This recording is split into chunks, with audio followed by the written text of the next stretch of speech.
Good morning and welcome to KidNuz. I'm Kim. Today is Thursday, October 12th, 2023. And we begin with, the voters have spoken and a new Queen of Katmai has been crowned champion of Fat Bear Week. Grazer, or Bear 128, defeated Chunk, number 32, in yesterday's final by more than 85,000 votes. Mike Fitz, the Explore.org naturalist who kicked off the competition 9 years ago, said the blonde-eared bountiful bear is the third female or sow to win the tournament and credits her warrior-like ferocity and fishing skills for the win. According to the Washington Post, Grazer was a favorite with fans who even turned her name into a verb, grazered, and dubbed her beloved babies Grazerettes. The newspaper said Grazer could not be immediately reached for comment, as she is, after all, a wild animal living in a remote national park in Alaska. Unfortunately, she won't get any spoils from her success, as Fitz says none of the bears have any idea about Fat Bear Week. However, Grazer's win does signal that she is well suited to survive hibernation, with enough body mass and then some in the bank. Speaking of mass, a pumpkin heavyweight has toppled the world record at the 50th World Championship Pumpkin Weigh-Off. Minnesota teacher and pumpkin grower Travis Geingers Gord, nicknamed Michael Jordan, dunked the competition, topping the scales at 2,749 pounds and obliterating the previous champ by 46 pounds. According to the Mercury News, Geinger wins a $30,000 prize and the opportunity to showcase his squash in this year's Half Moon Bay Art and Pumpkin Festival. He is hoping his orange outlier qualifies for a Guinness World Record, much like the one a Missouri pumpkin aficionado earned on Monday for not growing but rowing in a pumpkin boat. According to USA Today, Steve Cuny emerged tired but pleased with the result after traveling almost 11 hours on the Missouri River in his 1,208-pound pumpkin boat he nicknamed Huckleberry. Cuny said the roughly 40-mile journey was, as you would expect, a little cold and slimy.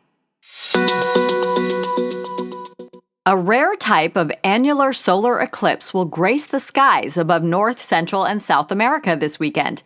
This one is called a ring of fire eclipse, as the moon is at the farthest point in its orbit from Earth, so can't completely block the sun. Instead, according to CNN, the sun's fiery light surrounds the moon's shadow, creating a so-called ring of fire. The eclipse should be visible in the U.S. beginning around noon Eastern Time Saturday and appear in Oregon, Nevada, New Mexico, and Texas. The lunar shadow may also be seen in parts of California, Idaho, Colorado, and Arizona. As of this recording, the race to select a new Speaker of the House of Representatives was looking more like a slog. Yesterday, in a closed-door party meeting, Louisiana Congressman Steve Scalise was narrowly picked as the GOP's choice to replace ousted leader Kevin McCarthy. However, according to the New York Times, it's not a slam dunk. Some Republicans aren't sold on Mr. Scalise, and there's no guarantee he'll get enough support to secure the win. As of this recording, the House was in recess while the party decides how and when to bring his name to the floor for a deciding vote. Some of your favorite sports may make an appearance at the 2028 Los Angeles Olympic Games. The International Olympic Committee is proposing lacrosse, men's and women's flag football, baseball and softball, cricket, and squash be included. According to The Athletic, LA 28 organizers say the sports were chosen because they are community-based, played in backyards, schoolyards, community centers, stadiums, and parks across the U.S. and the globe. If accepted, it would be the first time since 1908 that lacrosse has faced off in the Olympics. The IOC is set to vote on the recommendations on Monday. Still ahead, Merriam-Webster's new mouth-watering words. But first, our KidNuz quiz. What is the name of the winner of this year's Fat Bear Week?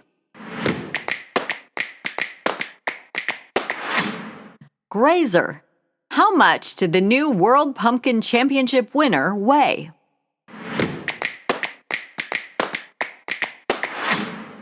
£2,749. Who did Republicans nominate as their choice for Speaker of the House?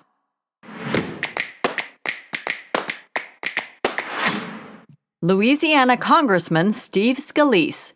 What kind of solar eclipse is set to light up the sky this weekend?